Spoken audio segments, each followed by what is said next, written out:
السلام عليكم ورحمة الله وبركاته.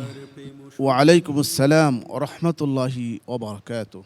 أعوذ بالله من الشيطان الرجيم. بسم الله الرحمن الرحيم. ولقد آتينا داود منا فضلا. أعوذ بالله من الشيطان الرجيم. بسم الله الرحمن الرحيم.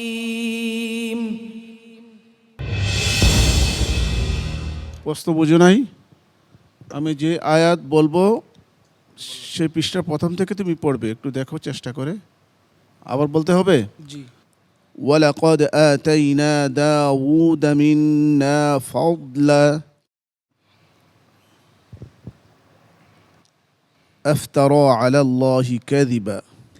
أفترى على الله كذبا أم به جنة بل الذين لا يؤمنون بالآخرة في العذاب والضلال البعيد. أفلم يروا إلى ما بين أيديهم وما خلفهم من السماء والأرض إن نشأ نخسف بهم الأرض أو نسقط عليهم كسفا من السماء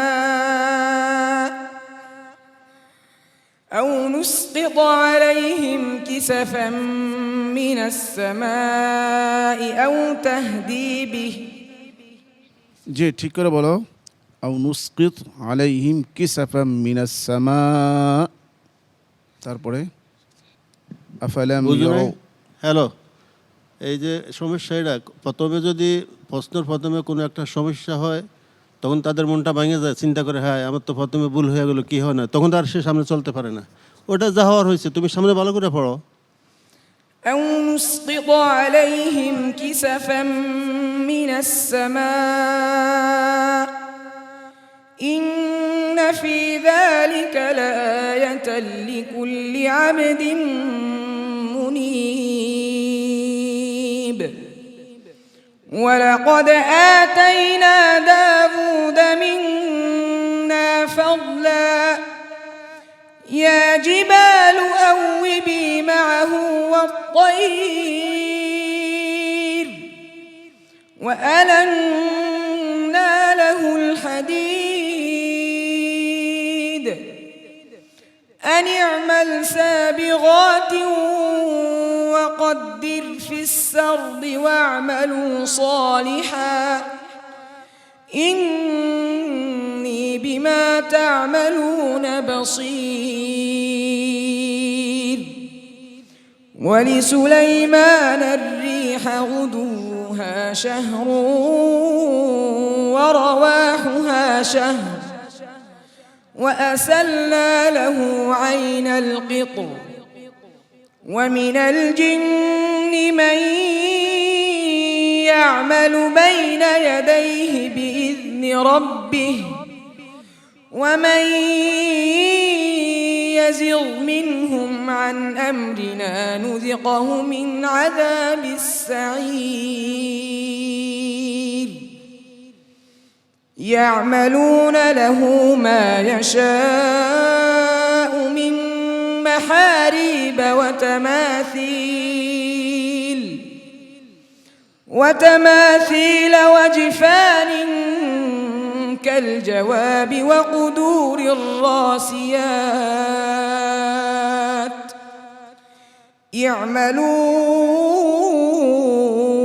آل داود شكرا وقليل من عبادي الشكور.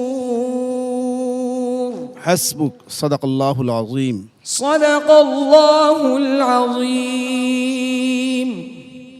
ফয়জুল্লাহ সালমান, আমি তার তিলাওয়াতের সুরের একনিষ্ঠ ভক্ত।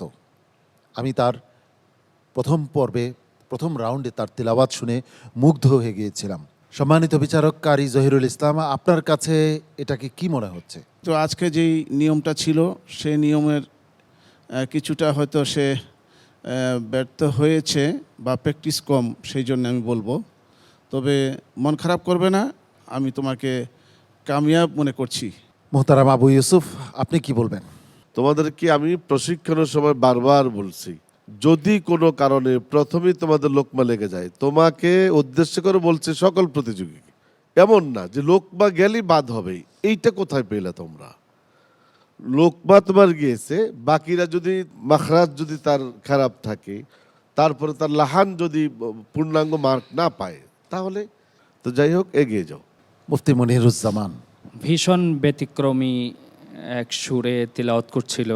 আমরা আশা করছি যে ফাইজুল্লাহ সালমান তার এই সুর পাশাপাশি ইয়াদকে সামনে রেখে আরও এগিয়ে যাবে অনেক দূর। আল্লাহ ফাইজুল্লাহ সালমানকে কবুল করুন। ফলাফল পর্যন্ত আমরা অপেক্ষা করি, দেখা যাক কি হয়। অনেক অনেক দোয়া এবং ভালোবাসা তোমার জন্য। আসসালামু আলাইকুম ওয়া রাহমাতুল্লাহি ওয়া বারাকাতুহু। পিএইচপি কোরআনের আলো, পিএইচপি কোরআনের আলো।